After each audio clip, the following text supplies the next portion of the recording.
Hey, hey, this is the Facial Recognition Comedy Podcast. I'm Fizza Dasani. I'm Paula Veganalin.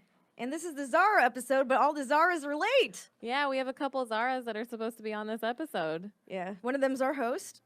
Yeah, Zara Ali. And then the other one is a comic who's been on our shows. Zara Norbaksh. So basically, we're just stalling until they get We're like, we need content. When you got to record, you got to record. Yeah, man, duty calls. Duty. The death of love.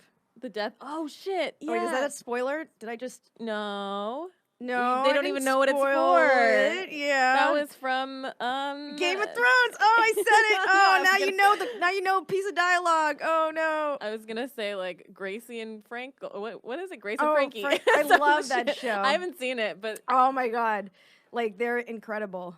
Lily Tomlin and Jane Fonda, man. those are two like Chemistry. epic actors. And that's like actually, you know, I didn't even realize it was Baron Vaughn on that show until he was here. I'm like, oh my god, like duh. Yeah. You know, it just didn't strike me. I think I watched it like when it first came out. I only watched the first season. So now when I see shows, I like recognize a lot of friends or like up and coming like comics and actors and stuff that like we know through people or whatever. And it really like I'm so happy for their success, but I'm also like, man, this takes me out of it. That's my buddy. Like oh, like you're trying to suspend disbelief to be in the show, and then you're like, that's my dumbass friend. yeah, I saw him pick a wedgie, like you know, he's not a nuclear physicist. Yeah, that's the thing that I've been running. But now I like tagging them in things. Being like, what? My friend's on Hulu. Yeah, I mean it's cool. It's engagement. Yeah, it's helping with their engagement. So like, how was your day? What'd you do today? I was at home. I like was applying, submitting to a lot of like stand-up shows and like paying bills and stuff, and went and got my dog. My dog has to have prescription meat. Wait, what? It's like lab made meat, like or no, not like not an Impossible Burger. Yeah, I was about to say, are those supposed to be good for you? Yeah, but no, they are okay. Because it's like vegan, so it's so like it's automatically. Yeah, I guess I don't know. I mean, I'm sure there's some vegan shit that's Oreos is probably bad. You don't for need to be eating. Yeah, you know, like that's vegan. Well, like isn't like wood vegan? Who do you know is eating it? Just like throwing sauce on wood. Well, like okay, so like back in India, you know, sometimes they would use like a stick to brush floss. Yeah, what's it called? Or like picking your teeth or whatever. No, not a toothpick. Like there's actually like a type of stick you can use to brush your teeth. Like it's a type of wood. And it's just the wood that's on your teeth? I think so. And it's supposed to be like a sort of a breath freshener. They had it in Saudi. I don't remember what it's called, but I think like my mom was saying like they had that in India as well. Yeah. But that's I don't know. It's vegan. And don't swallow it. Stop don't eating swallow wood, kids. Yeah. This is the new Tide Pod.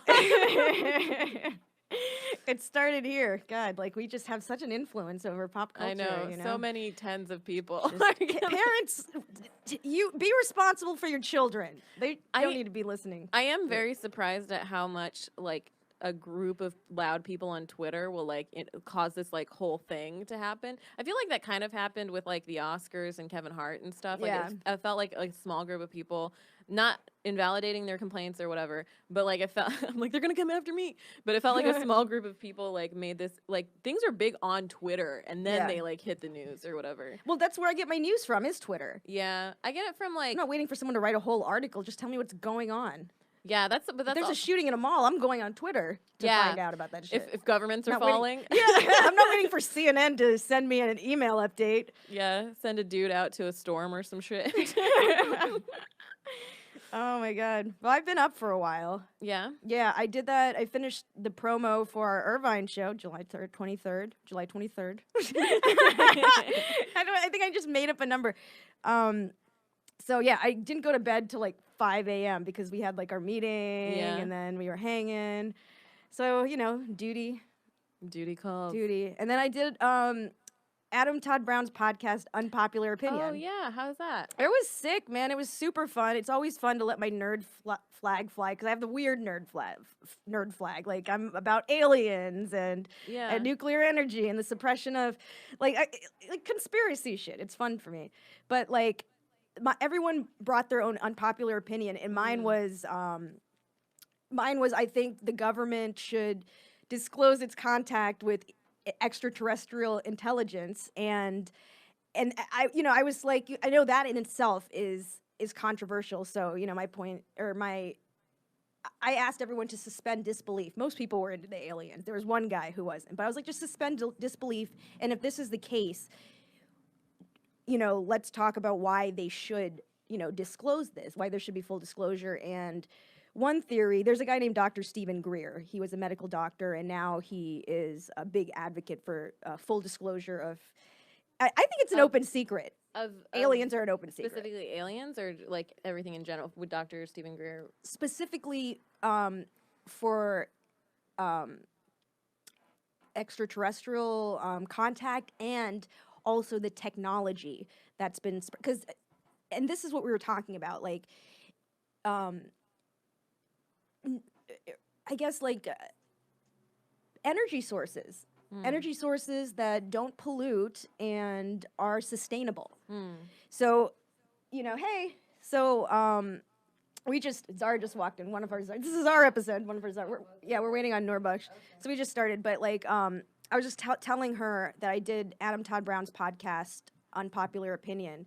Okay. And my unpopular opinion is that the government should disclose all information about alien contact and the technology they've been suppressing. And I think the reason for suppressing it, you followed the money. Who suffers from, the disclosure of this information? Who benefits from hiding this information? Fossil fuel industry, people who have money invested in it. So I feel like that's my tinfoil hat moment. Like, there has to be alien life form, like it's already like established. Has to be. Yeah, I think there's already, like, given that there's like water on Mars and shit, like I just feel like there is some form of alien life. But I also like would be so sad if we'd made contact and we're still living in this shit world we live in now. Well, also alien is such a vague word, right? Like there could be like, like platypus aliens, and there could be like, Bacteria. Interdimensional, intelligence that can project their form here to interact with us. I don't know, like it's, or amoebas, I don't fucking know.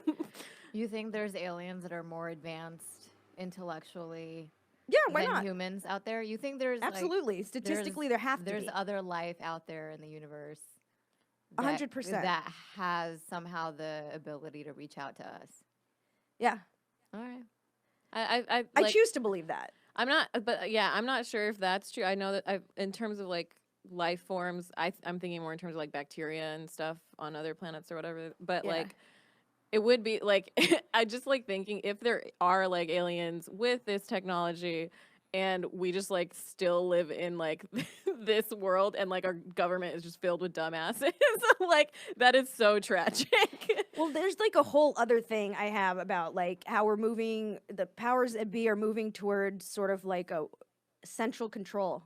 Everyone's in on it, and they're the ones who talk to the aliens. I feel like there's also like this. I don't know why this brought, but like you know how like evangelicals. Wow, right? I don't care. But evangelicals like believe that they want the end of the world to come. That's part of the reason. Like they want Judgment Day, right? Like that's part of their thing. Oh, so many of the religions want Judgment Day. But that's like love judgment. I mean, everybody in Islam thinks like, oh, it's coming.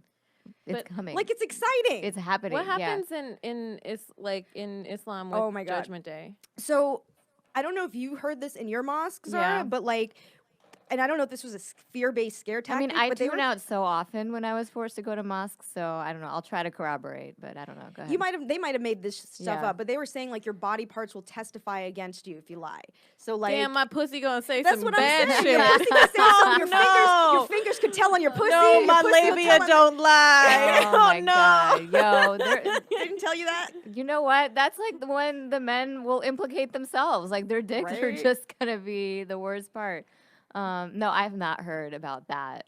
I've heard like a lot of like other things that like grown-ups tell you growing up to scare you, like the veins, however many veins you have under your tongue. Like they tell you like to lift up your tongue, you know, just to see how many veins you have, and that's how many snakes are gonna bite you in hell, and all this other like bullshit type of stuff. And I'm like, this is not real. I know. So we're going to Sunday school. We're being told stuff like that. I was told one time. This wasn't in Sunday school. This was just like all the aunties. Like if you're misbehaving, like it's just something that they pull you aside. Fear-based tactics. Yeah, absolutely.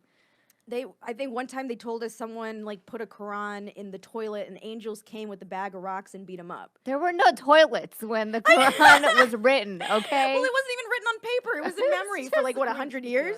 Yeah, but you were thinking it into the toilet. We know. You were projecting it. I don't know, man. I don't know.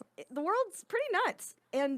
But there is, in Islam, there is this, like, all right, we have to get ready for doomsday. Like, everything is a very much, like... Mormons stock stuff up in, like, their basements and shit. For, like, I don't know if it's for, They like... ready? They ready. Yeah, in Islam, we just pray ourselves to, like, all right, let's just hope we go to heaven. Like, people who are always praying, I'm like, what did you do in your life where you feel like you're going to be condemned unless you pray that's 5 like times a day? Yeah. Born again Christians, it's like getting sober. It's like you did some shit and that's why you need this now. Yeah, it's just like, what did you do? You got too drunk or something and now you're a born again Christian to like make up for it. Dude, I feel like some people use religion the way some people use drugs. Yeah. Like it's like their It's people are an addiction obsessed. for a lot of people. It's like a compulsion. Like the whole like I need to pray 5 times a day. I need to do this. Somebody, one of my friends was saying that they think that religion was born out of like OCD almost.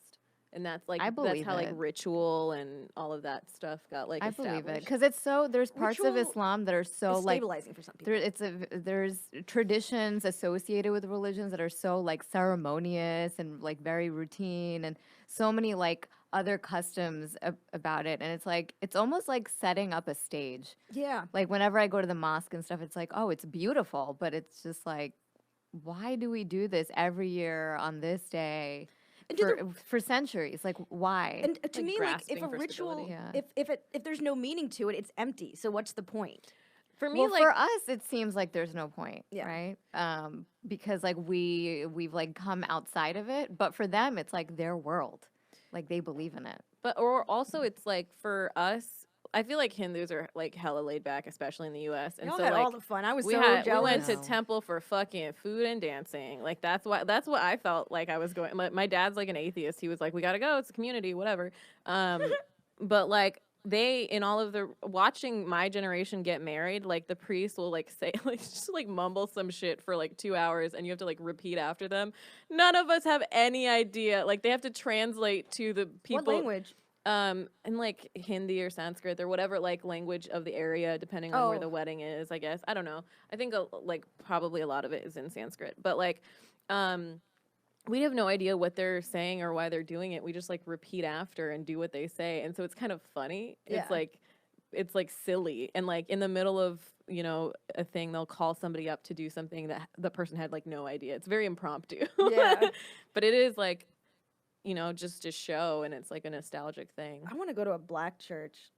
Yeah. Oh, they're so much fun. I would love to like just the community. But they have their own like rituals and stuff, But they're pretty lit though. I love the singing. It's fun. I think It's epic. That's like where a lot of talent is born that we like see. Like didn't like Whitney Some of the best start vocalists. singing? Yeah. The most gifted vocalists came from like black churches. It's not just the black churches. It's like a lot of. I grew up with a bunch of like white Christian friends that like learned how to sing through the choir and really? stuff too. Yeah. Yeah. Yeah, it's a thing. Like Johnny Cash grew up like learning hymns and stuff. That's most of country. A lot of country singers learn that way. Yeah, that's I guess true. I'm just thinking of like some of the most epic vocalists. Mm-hmm. Like the Whitney Houstons, like how does this come out of a voice box type of stuff, and. I don't know if you just see a disproportionate number of that in. Well, it's kind of this might be a disrespectful way of saying it, but like if they're starting that early in the arts, like through church as their vehicle, that's like how K-pop kids are started. Like they're put into schools when they're like 9, 10, whatever, and then like set up and groomed. Yeah, so it's like they are not only very talented on their own, but they have like a community that's like, yeah, let's figure out your performing abilities. That's kind of like what we were talking about yesterday briefly about like privilege. How like So we were talking about how, like, you know, legacies, how there is a privilege in placement. Like, if you're born to, like, someone who works in the entertainment industry, you're going to automatically have a leg up. Oh, yeah. And that doesn't, you know, people get all iffy about their privilege. Like, are you saying my talent is less? Like, no. This is just the whole picture. Well, it's like someone else put in that foundational work, right? So if like someone else's parents like went through all the bullshit, you know, I mean, it's a different kind of bullshit today as it was like 30 years ago when their parents went through it. It's like, well, fine, whatever. Like if I have a kid who decides to go into whatever I'm doing at that time, like, all right, why not? Yeah. I don't know. Life is hard.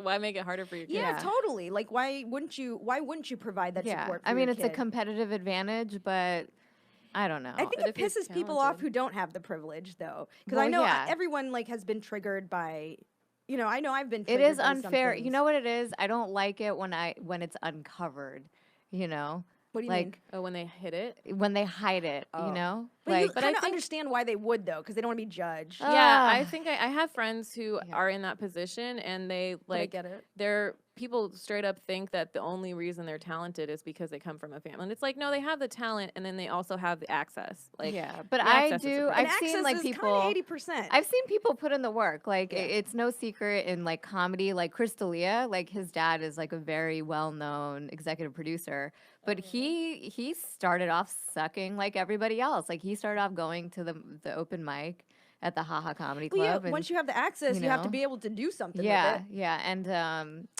Damon Wayans Jr. Yeah. the whole Wayans family. The whole Wayans family. I mean, they're just born with talent, but also like they're out here doing open mics and stuff too. Like Damon Jr. to this day, he'll still show up at like a random bar show and an open mic and like make friends with people at the mic and stuff. So nice. Oh, yeah. So funny. He's very sweet. He does that. So I don't know.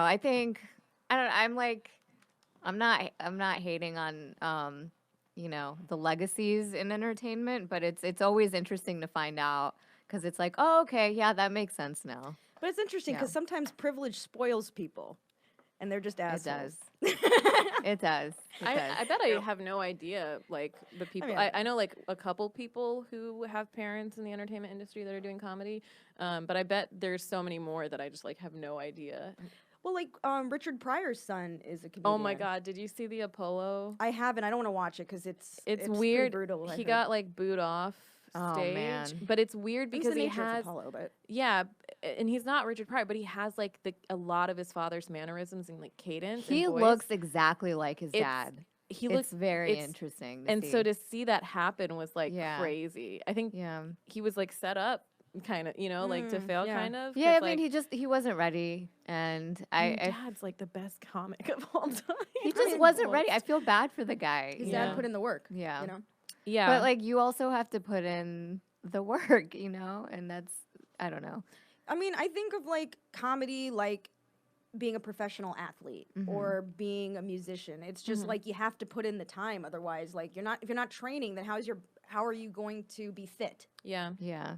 So there's something else we were talking about of like having to reprioritize in this industry because now we have to do everything. Like we have to be actors, comics, producers, writers, Editors, video editors, PR people, yeah, business people. There's like a whole bunch of skills I picked up with So- comedy. Well, so it's tough because it's just like, you know, as comics, we want to be up every night and like that's our thing. But like we have to reprioritize because there's money in TV. There's money. Short term versus long term investment. Yeah.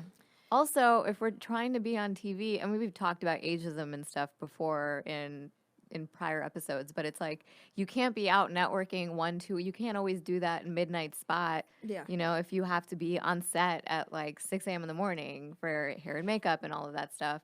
Also, if Drop you're out of shows sometimes. yeah, but if you're constantly living that lifestyle of like these 11 midnight shows and then networking after and stuff, you age. It just like How am I supposed to work this a hard year and of- look young? a year of doing that, and it's like you can't get cast as a 25-year-old. Like, you know, you can't. If I'm going in for castings as people in their early 20s and sometimes teenagers, it's like, Dude. oh, and there's actual teenagers in those casting rooms. It's like, all right, well, I can't do this like 1 a.m. conversation in the green room, you know? And this is why like I like don't like drink as much anymore. Like I barely drink now. yeah, you have to pick and choose your battles. So I had to go in for an 18-year-old, which is absurd to me. I'm not. Oh, I saw someone hating on you. Yeah, so Aston, our boy Aston. Aston Wallace. It was funny. It made me laugh. Yeah, we should. Because I think it's silly too. Because like he responded to I posted on Insta story, and he responded 18 question mark exclamation point, and it's funny because you just said explanation point. Oh, exclamation. No, but that's funny. That is funny. Freudian slip exclamation point. I was like, explain yourself, Aston. Yeah, but I mean, it's like I could biologically have an 18-year-old kid if I got my period like 2 years earlier. Like, it's ridiculous. But I'll take the job. Yeah. Yeah, I'm all about building up credits right now. So Hell yeah. Yeah, I mean, I didn't, we all submitted for the Mindy thing, right? Mm-hmm. Like, I wasn't comfortable doing the accent, but it's like, all right. It was annoying because you had to do an accent for that character. Yeah. You had to do an accent. There was no way around it. Yeah. It also said hot. So I was just like, fuck. When I was submitting, I was feeling very self-conscious. Everyone in LA can make themselves like, hot. Most beautiful woman. And I was like, yeah, I'll submit. Okay, yeah. Of course. You learn how to put yourself together in LA. Like, you have no idea what I look like when I came to LA. I do because of your pictures. throwbacks. Yeah. I've seen pictures. Your mullets and stuff. It was a hot mess. Like, people looked at me like sideways. They're like, what is this? Imagine if you were the mullet comic instead of Theo Vaughn. Yeah. What if that was your brand? Oh my God. I know. You know what? Okay, so sometimes people are like, well, it's a good thing I didn't get famous like when I was younger because I couldn't have handled it. Like, it would have been triggering. I would have lost my mind. I would have self-sabotaged. And like, that's hard to understand until you start having the experience of progressing your career and like getting those triggers. Yeah. Have you guys felt that? Like, where as you advance, it's just like kind of triggering almost? Like, I don't know if there's more pressure, like, oh, now more is at stake. It's up and down, I think, because then you have more experience, but then also simultaneously, like, I mean, we are aging, we are like feeling like we have to meet these checkpoints or whatever, and then you see like younger people get in like faster or whatever, and that can be like triggering, but it's just like everybody's different, so you can't. Yeah. It's just so hard. Can't compare. Oh, I don't. Yeah, I mean, but I always feel pressure. That's just how I operate. Like, I'm always operating from a space of like, how the hell did I get here? It's always, my imposter syndrome is something that I really need to take care of because it's like always there. So I always have to like check myself. That's hard, man. It's really hard. It's super painful. I get it. Just not feeling enough. I feel like there's some sort of conditioning I have in me where I feel like fundamentally unlovable. It's your parents. Yeah, well, I didn't want to. I didn't want to call them out. No, I mean, it's our they, parents. It's how we were raised, right? Like, I don't, and we know this. Like, we don't realize until we're adults, like, how much damage was done during our childhood. Can you imagine what they went through? Like, just yeah, and I started thinking about that too. I'm like, you know what? Like, they're fucked up too. Like, I can't be that mad at them. I'm almost like, the buck stops here. I don't know that I want to have a kid so they can resent me for like screwing them up, because it's like I can. I don't think I'm built to be a parent. I don't know. But like, maybe also, a step parent. Think about how many parents were like, how many people were like, all right, when my kids, I'm going to be completely different. Like, I'm going to do better than my parents did with me. Well, and then it's like, it's just like a vicious cycle that never ends. But the idea is just progression. Like, just to make it better for your kids. And I also think not to convince you to have kids or whatever, but I think I think you're a very like kind and compassionate person, and you like know yourself. And there are like plenty of kids without parents out there, Like, I'm open to adopting. That's what I was thinking. If I really want to be a parent for the right reasons, not vanity reasons, then maybe I'd adopt. Yeah, I think that's like a thing that I would feel like pretty comfortable with. No, I feel like adoption is a good like vanity route to take too, because like giving birth really fucks up your body.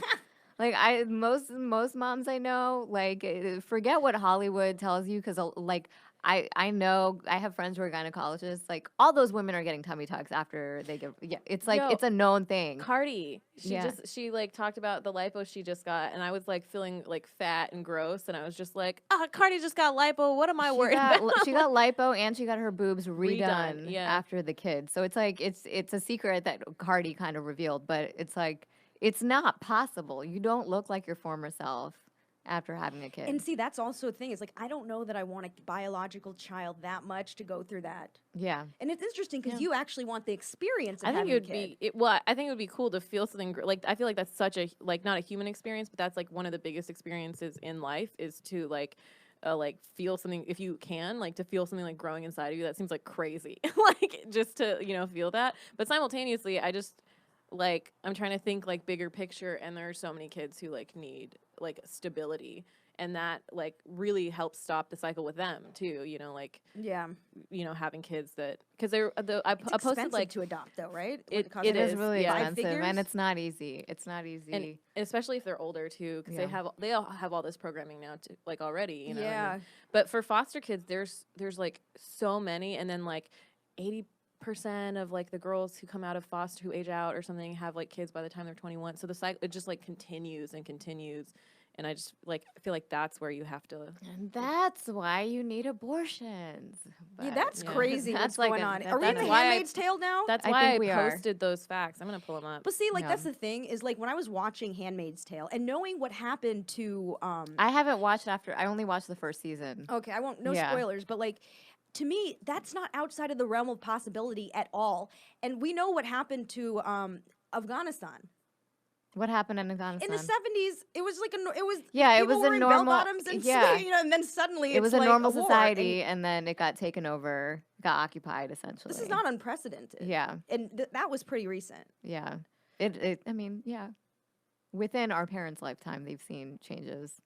So in the show, how did they take control of the government? I think it was through like violence and it was through violence. But I don't remember. It was just so. It was so like.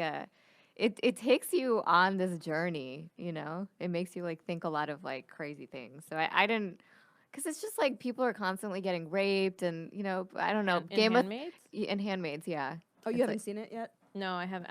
I feel like it's, but it might be very triggering. Some people can't handle it. It is kind of triggering. It is. I think I watched like part of one episode and I was just like, I don't I mean, they're like abusive to women, and it's just a lot of like psychological warfare going on too. It's a hard story, but the thing is like.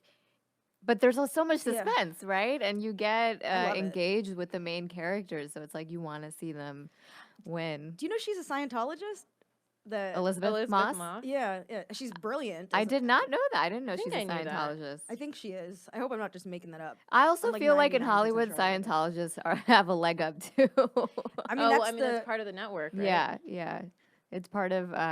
There's this. Do you guys remember that Persian girl in How I Met Your Mother who dated Barney Simpson for a while?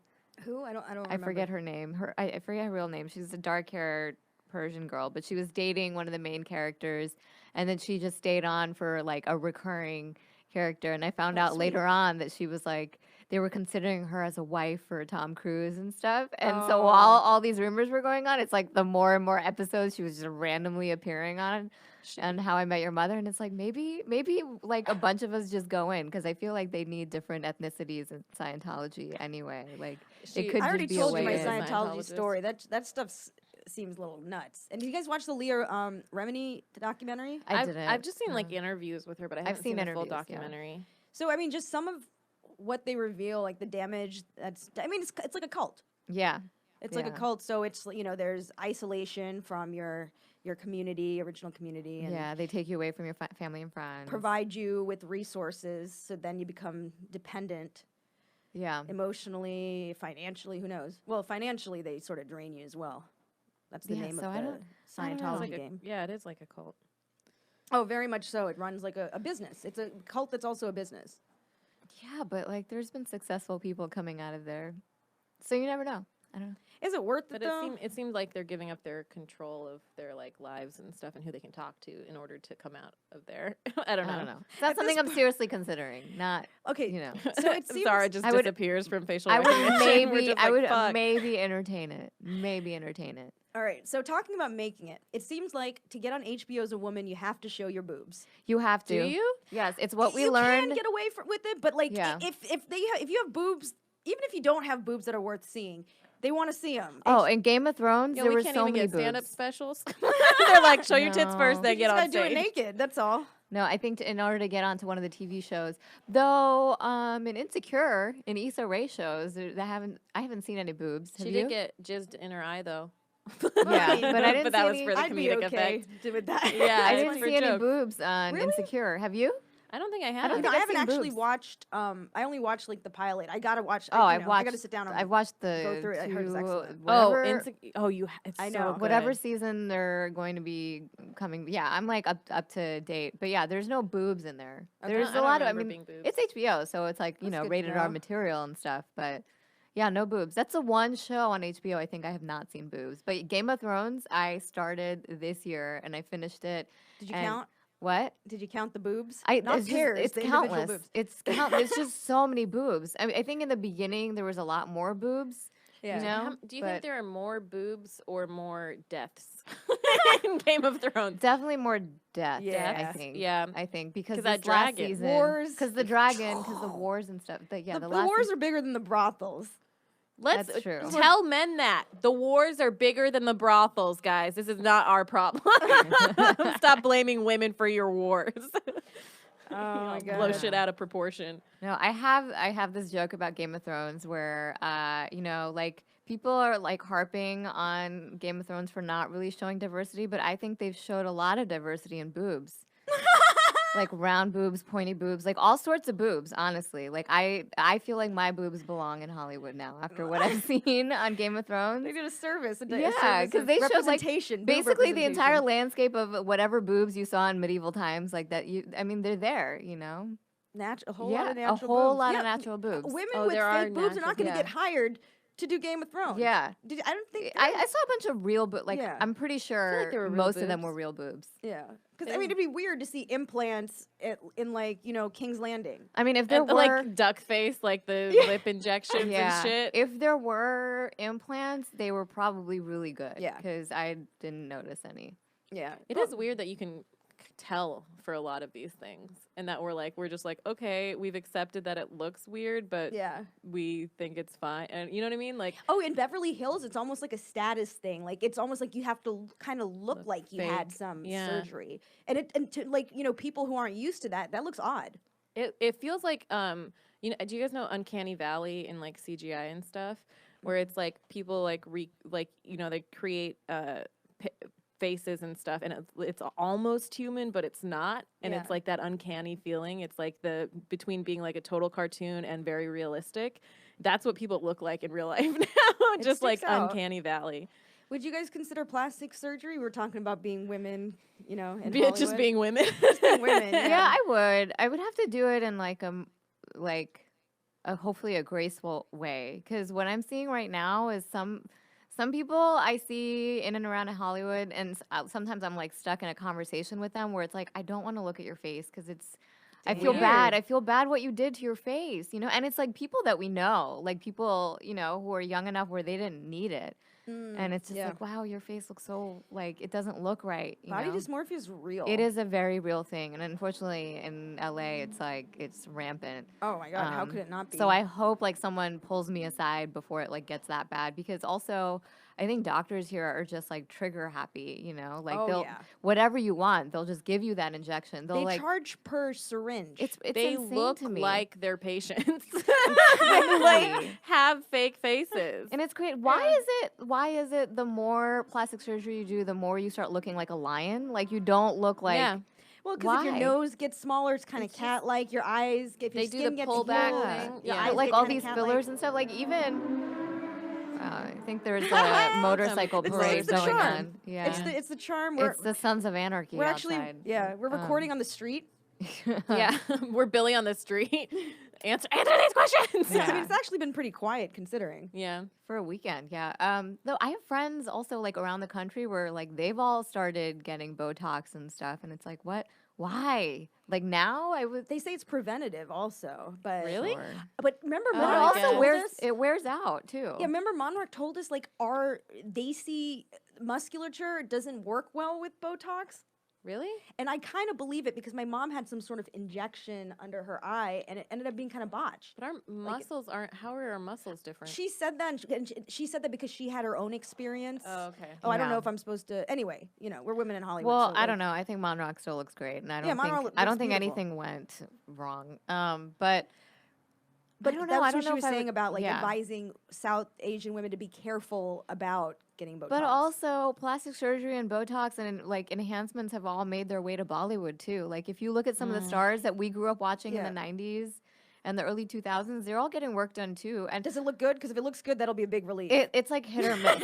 Hit or miss. Ooh, it's always hit or miss. Hit or miss, but there are some women that's just like, wow, whatever you did worked really well for you. What the hell is J-Lo doing? Didn't she have didn't we talk about her stem cell things? Yeah, she had like stem cell, like some umbilical her face cord, looks great. like cream. I feel like it's like creams and moisture and just moisture. It's I just feel like she's always moisture. It's a lot of like facials and stuff, but I think she's definitely getting work done. Also, I think she just has good genes. She also is fucking in shape. Like she is a dancer, like through and through. Like her performance ability is insane. Oh my god! The year she gave killing these young kids. Yeah. Also, the year she gave birth to her twins, she ran the New York Marathon that year as a way to get back in shape. That's wild. Who the fuck runs New York City marathon like after they give birth? Fucking J-Lo. To two babies. Superwoman, man. Yeah, it's insane to me. Yeah, I mean, but just the whole idea of giving birth to two babies seems like enough. Then you want to run a marathon after that, and now you have to raise these children for 18 years. I think she's just that's a the bionic marathon. woman. She's just bionic. I mean, she's very physically She's fit. coming out with a new movie. She's also been very rich for a long time, so you have resources and help. Yeah. That's a whole nother thing. Is like it almost like pains me because I'm like, so like Cardi, for example, has access to like whatever food and like trainer and whatever, and she still was like, I gotta get my tummy tucked. Like still access to all of that.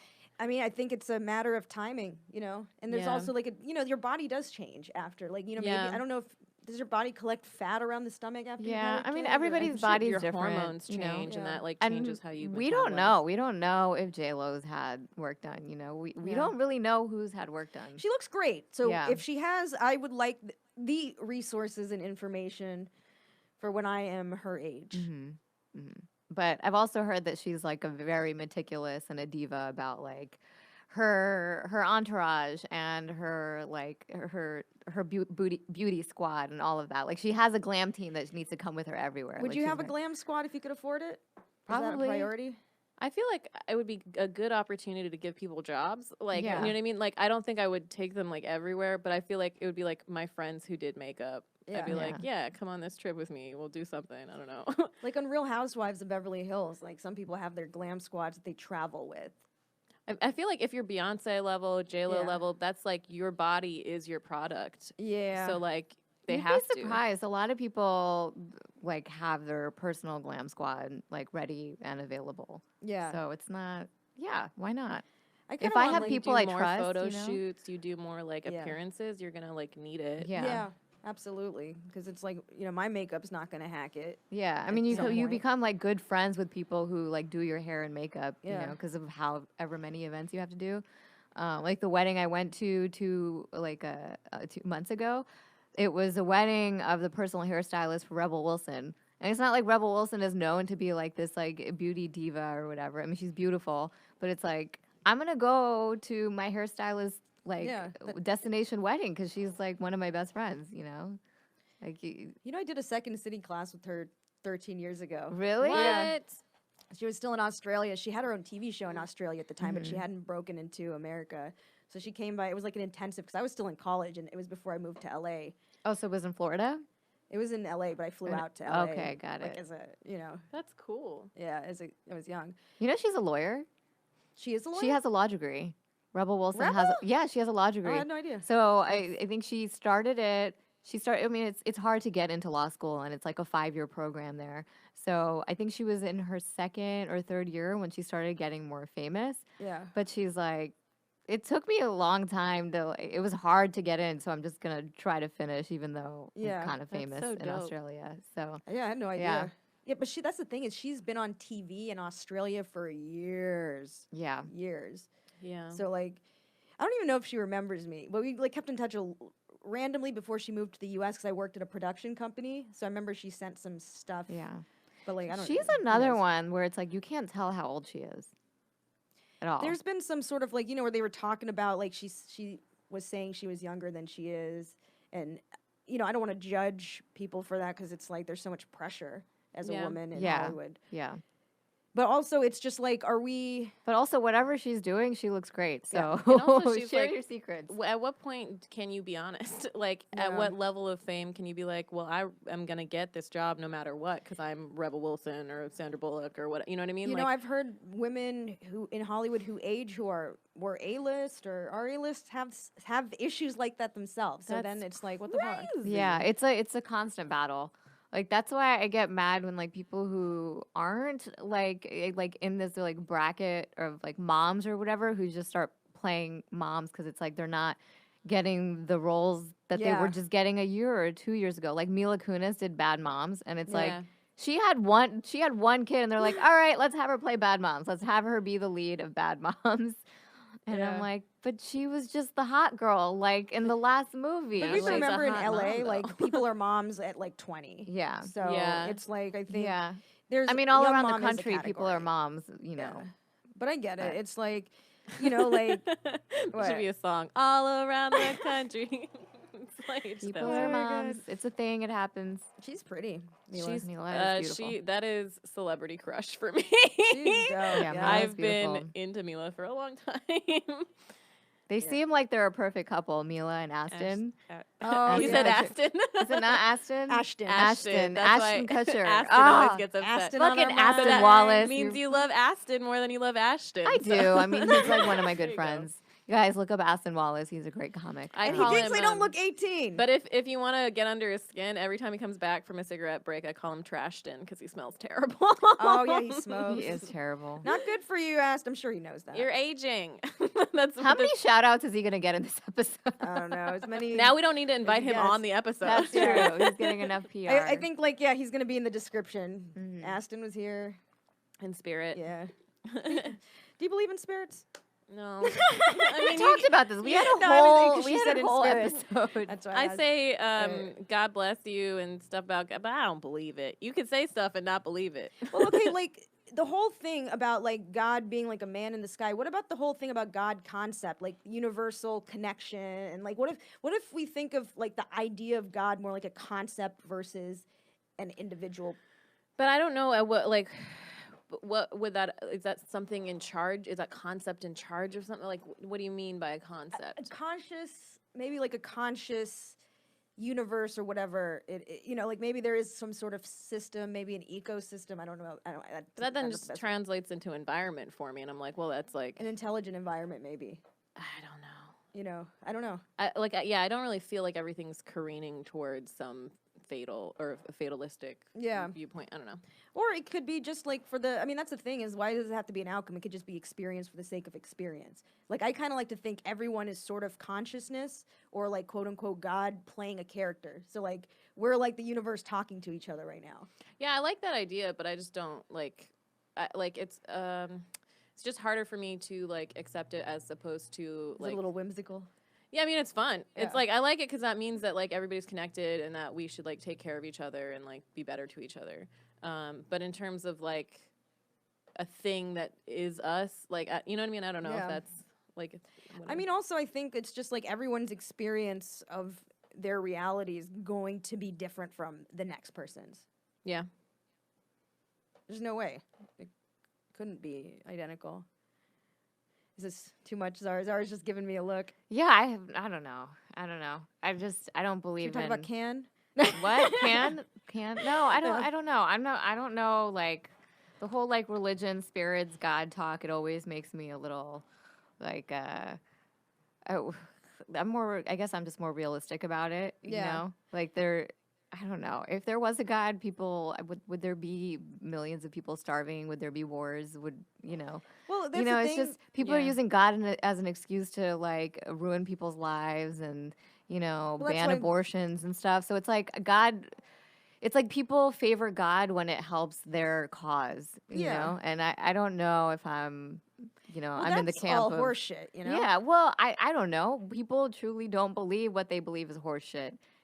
So who am I to question? I'm not here to question people's beliefs, but I'm That's also. true. I shouldn't have said other people's beliefs are Yeah. horseshit because whatever That's resonates. the title of the episode. You feel that Whatever resonates with you, makes you happy, and you identify with. Truth is subjective. Blah blah. I'm sorry. I do don't think know. that there are religious people that use it for good, but yeah, it seems to be. It's a tool. It's Look, it's a just- manipulation Sure, tool. It can yeah, be it's a used as tool. that. You can use it as like a guideline. I mean, some people need religion because they can't think for themselves. Yeah. But Here's some ethics. and that's me. Like now, Have I've just fun. insulted a whole bunch of people who really believe in religion and they're not free thinkers or whatever. well, it's also just it's like it could be yeah. easier because hey, we were raised in this culture. Yeah. I identify with these ethics. Mm-hmm. Now I can live my life and have some sort of. Whereas for me, I like to. I've always been a critical thinker. Like I'm like question everything. Like I don't understand why you wouldn't question everything. I always have a problem with authority. Because it's just like, I don't want someone telling me what to do if there's no reason behind it. And I felt like a lot of the answers from religion were like, that's like God's plan. Yeah. So that's why I'm like, well, what does that mean? Like, give me something else. Give me some reason behind this. Well, I think there's a difference between religion and spirituality. Yeah. It's like here is a set, bunch of rules, and here is sort of a way to look at the world. Yeah. I don't know. I think I'm more of if there is anything to believe in, aside from like hard work and ethics and do everything you can do to Yeah. to like better yourself and reach your goals or whatever. But, I'm also in the like just be a good person camp. And also like if you're not a good person, I'm a strong believer that karma is going to get you. And it's very like interesting to me, like in my life, it's just there have just been examples of people that have like wronged me in one way or another. And I was like, all right, I'm going to like move past this. And, lo and behold, like months, years later, like karma gets them. And I'm like, Were you you know karma? What? Were you karma? Was I karma? Were you the karma that got him? Did you go back and get him? No, I didn't. I didn't. But maybe I did put some like things out there in the universe, Do you believe in the evil eye thing? I heard you say something about that. I think because I grew up with it. Is that like an Islamic culture? No, I thing? think That's also, I think like they have that I in think India it's just like too. an Eastern That's thing. why they like a lot of with people believe in the brides, evil eye. they'll put like a fake mole on them so the evil eye isn't like looking at them. What is Yeah. the evil eye? It's like anytime you like anything good It's happens basically to you. haters. It's haters. Yeah. It's like haters like projecting their hate It's on you like, and something bad happens. Be humble, otherwise these haters gonna get you. Yeah. Okay. Yeah. But I don't know. But like I've also seen examples of it, where it's like somebody's wedding day and like they end up like spraining their ankle, like random shit like Weddings that. are stressful. I feel like, But it's true. There's a lot going on with stuff like that. Going back to the karma thing though, like I think it's interesting because that like I don't think karma is real because I also think of the thing of like millions of people starving and like you know what I mean. So like I'm like, oh, it can't work that way because why would babies die? You know what I mean? Like they haven't done anything. I'm gonna say something unpopular. Mm-hmm. They Actually, deserve to die. Well, I don't think everything bad that happens is a result of karma. Yeah. But like I don't know, for me it's like, someone wronged me and then like 5 years later, like, they get an STD. It's like, okay, serves you right. But it's That's just life though. Yeah. Maybe. Like I feel but you know what? Maybe they were on that path anyway. You know? Well, And maybe either way, it's like, if you treat someone poorly, you're making you're making poor decisions for yourself. So yeah, I something's see it- gonna happen to you. I see it like that. Yeah. It's like, like people don't deal with their stuff, and so then that like affects people around them, and then that comes back to bite them in the ass one way or another. Usually, sometimes they get away with it. Sometimes they're in the White House. Yeah, Like, I mean, I was gonna say my unpopular opinion was that like maybe there's value in experience itself, and going back to sort of like a cosmic perspective, like if we are all like consciousness playing a role, maybe there's value in experiences even if they're horrible.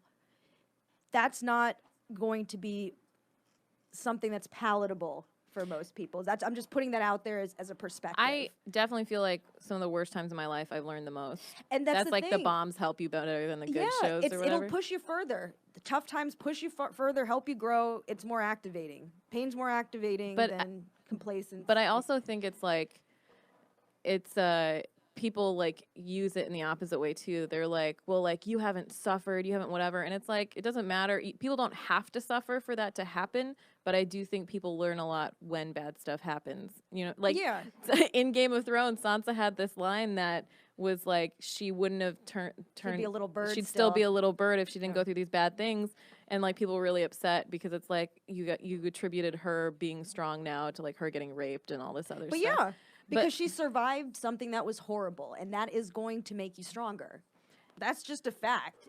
I mean, but I feel like she could have been that person anyway. Like I don't think it's a requirement, is what I'm saying. Well, yeah, she could have done it other ways, but like the thing is like that's what happened, and that's what led her to that moment there and then and who she was. So it's like you can't change the past. Yeah. Like what happened happened. Yeah. No, I'm gonna miss Game of Thrones. It was a fun show.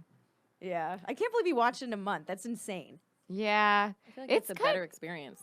I mean, it puts you in a weird state of mind because like all you're watching during your free time is like war and titties, rape, war, titties, war and titties. Is that the name of the episode? War and titties. War and titties. War and titties. All's fair in war and titties. I don't know. Yeah, shit.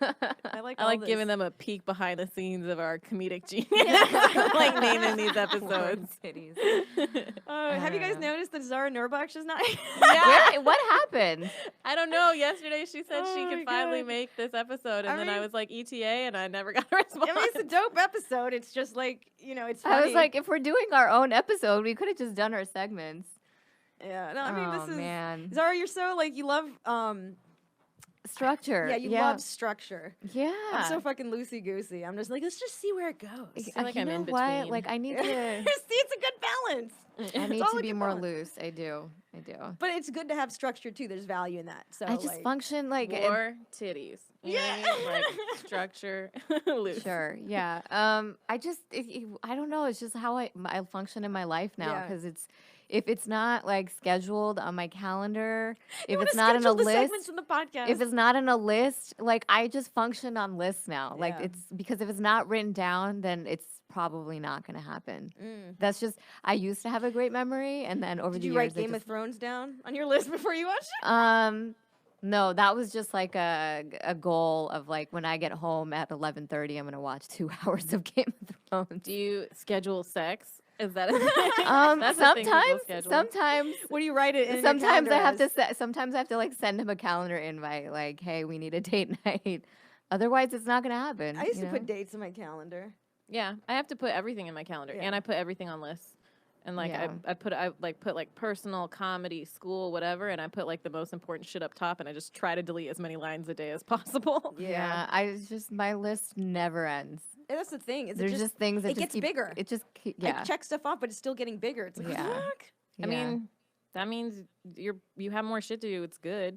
It just is more like an pressure. Infinite list of shit to do. Yeah, it's just also it's like I don't like to get that flyer done for Irvine. I did it at 5 a.m.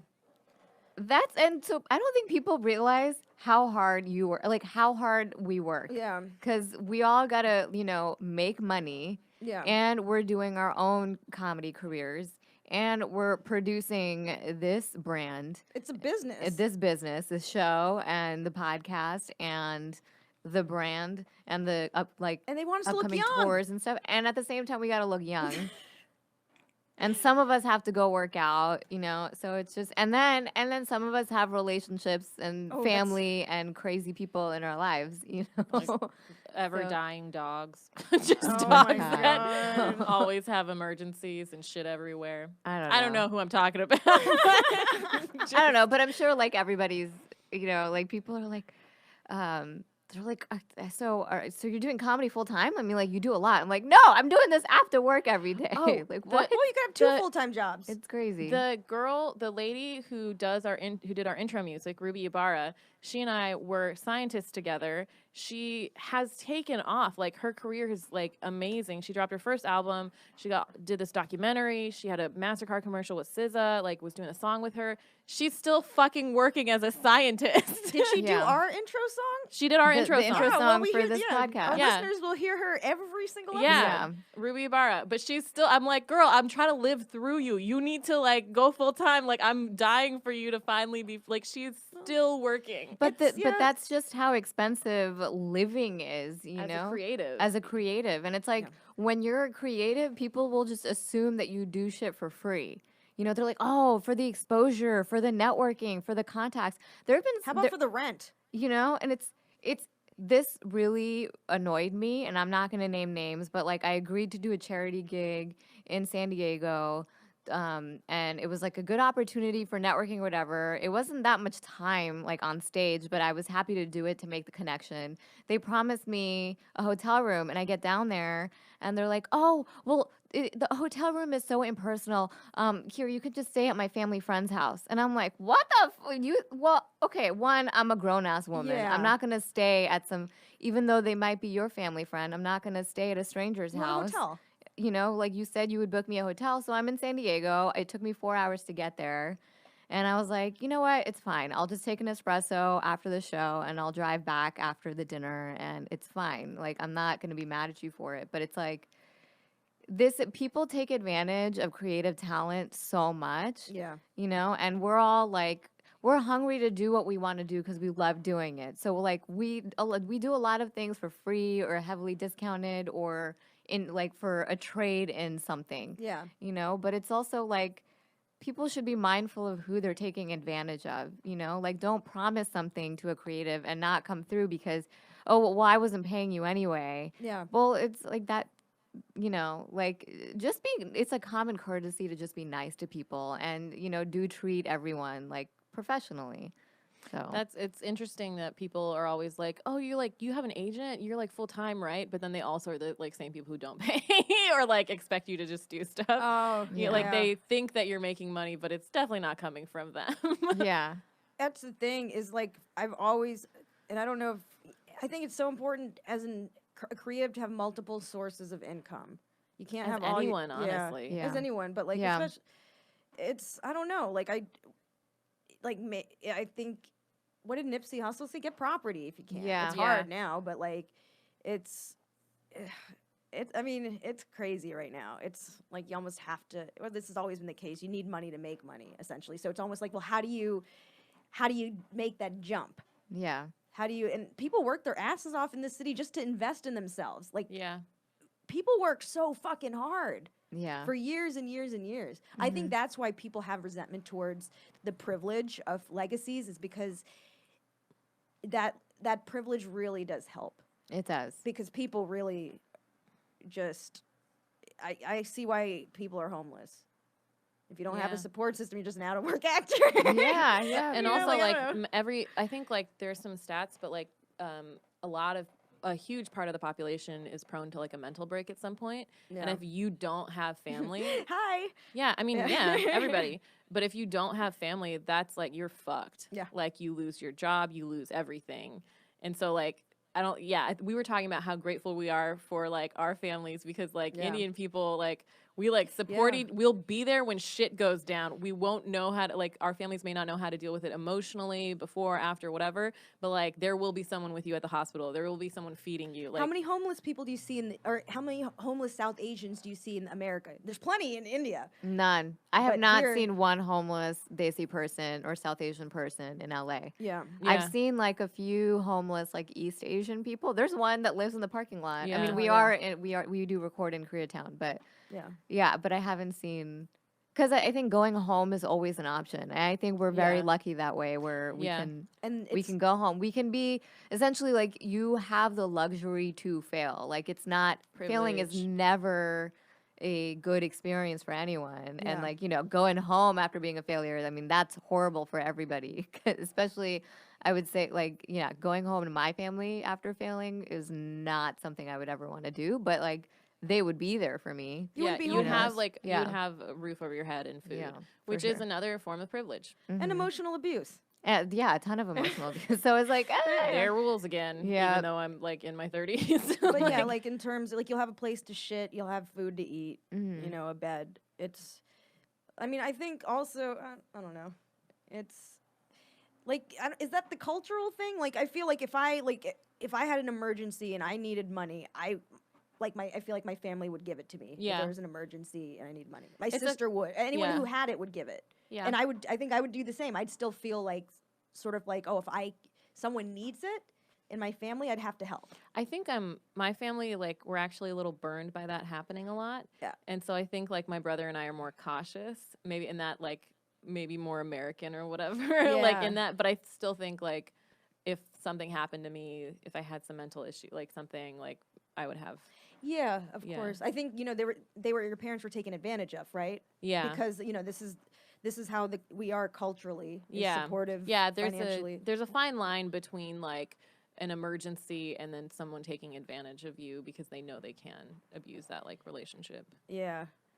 Are we going to do a 2-part episode, or should we wrap this one up and do the next one? Yeah, let's wrap this one up and then figure out the next one. Yeah. Yeah. This is fun. Yeah. Good vibes. Good vibes. Warren Titties. You're on the fastest route to the end of this episode. Sorry. I'm my next gig's in Woodland Hills in the Valley, so I'm trying to think. Are you gonna stay there when you're done? No, I wanted to, but he's like filming a commercial down here. Her man. So it's like, well, no one's up there. Why am I gonna spend the night in the Valley? So I don't know. So shows. When does this come out? This comes out Tuesday.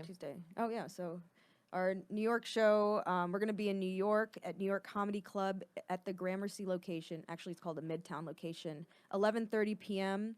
New York Comedy Club on May 31st. I didn't say the date. That's this Friday. Yes. Friday, May 31st. Use code FRC for $10 off on your ticket. Just go to the website, the club's website for tickets. Please use that code. Use it. No, you know what? Save yourself $10. Yeah, I'm just gonna be honest here, Yeah, guys. We don't make money off your tickets unless you use that code. Use code FRC. Otherwise, we won't get any money. Everyone wins. Everybody wins. Tickets. Buy tickets. And the show was lit. We sold out our last show. We want to do it again. It's gonna be fun. It's always and we have a great lineup. It's gonna be great. Yeah. I'm looking forward to that one. And we have other shows because someone else wanna. July 23rd, I forget the dates. 8 p.m. Irvine Improv. And then we also have our show second Sunday of every month at Westside Comedy Theater at 9 p.m. Next one is June 9th. I remember that because 6-9. I I like mnemonic techniques, but June 9th. Cool. 9 p.m. We have a Patreon. We're trying to figure our shit out, dude. I don't know. We're trying Just follow us. Follow us. Follow Facial our social Recognition media. Comedy on Instagram and Facebook, and Facial Rec Comedy on Twitter. Yeah. All of that. Facialrecognitioncomedy.com. Yeah, we also have like a list of our performers too. So if you want to like pull performers from Can us. we do each other's socials? Okay, yeah. Okay. I'm like, whose do I want to do? Of course you want to do Zara. Well, because like a cheerleader. Like the hardest. Okay. Well, I like yours too. Just, you could go ahead, whichever one. All right. Well, I kind of want to do both. No. Okay, do both. Do all of them. All right. Do everybody's. Yeah. All right. So, you can find me, Zara Ali, at Really Zara. Zara is spelled Zahra. Yay! Perfect impression. I'm not good at impressions. And then Pallavi Ganalan. PALLAVIGUNALAN. Yeah. I did it. I always You spell did your it. That name was right. What if more I like a never spelled your name? cheerleader. I'm just excited. I don't know. I get excited when people pronounce it and spell it right. Yeah. And I'm Cool. Fizza. Fizza Dasani. FIZAA DOSANI. That's it. Bye, guys. Bye.